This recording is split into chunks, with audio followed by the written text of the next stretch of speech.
మీరు మా మామయ్య గారికి సొంత చెల్లే కదా! అయినా సరే, ఆయన అంత బాధల్లో, అంత దినిగా ఉన్నా సరే, మీరు ఆయన్ని పట్టించుకోకుండా మీరు ఇంత దినిగా ఎలా ఉన్నారండి?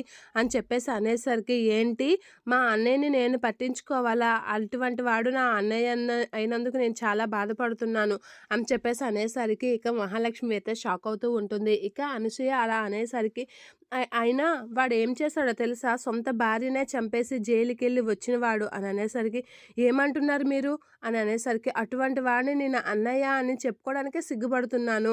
అలా ఆడి కోసం నేనొచ్చి ఓదార్చాలా అని అంటూ ఉంటుంది అనసూయ.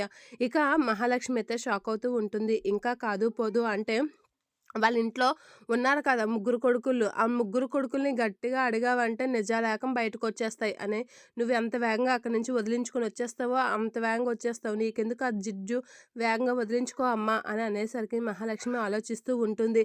ఏంట్రా నిజం చెప్పమంటే చెప్తున్నావు కాదు, అసలు ఏం జరిగింది అని అడుగుతూ ఉంటాడు చక్రిని మాధవ్. ఏం జరిగిందా? అసలు ఏం జరిగిందంటే ఏం చెప్పమంటావు? అని అనేసరికి, అన్నయ్య అడుగుతుంటే సమాధానం చెప్తున్నావు కాదేంట్రా?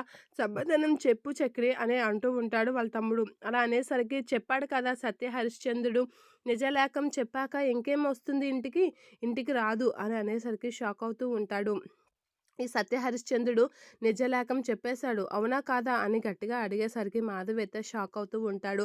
అలా చూస్తూ ఉంటాడు. ఏంట్రా అన్నయ్య గురించి నువ్వు అలా మాట్లాడతావా? అన్నయ్య గురించి నువ్వు ఇంత తప్పుగా మాట్లాడతావా? అని అడిగేసరికి, ఇక వాళ్ళ తమ్ముడైతే చక్రిని తోసేసరికి చక్రి వాళ్ళ తమ్ముడిని కొట్టబోతూ ఉంటాడు. ఇక అడ్డిన వాళ్ళ అన్నయ్యనైతే ఆటోమేటిక్‌గా కొట్టేస్తూ ఉంటాడు. అలా అనుకోకుండా కొట్టగానే ఒక్కసారిగా చక్రి షాక్ అవుతూ ఉంటాడు. ఏంటి నేను కొట్టింది మా అన్నయ్యనా? అనేది అనుకుంటూ ఉంటాడు. ఇక చక్రి అయితే అలా చూస్తూ ఉండిపోతూ ఉంటాడు. ఇక మాధవ్ అయితే చక్రి చేసిన పనికి తలదించుకుంటూ ఉంటాడు. ఫీల్ అవుతూ ఉంటాడు. ఇక చక్రి అయితే కూడా ఫీల్ అవుతూ ఉంటాడు.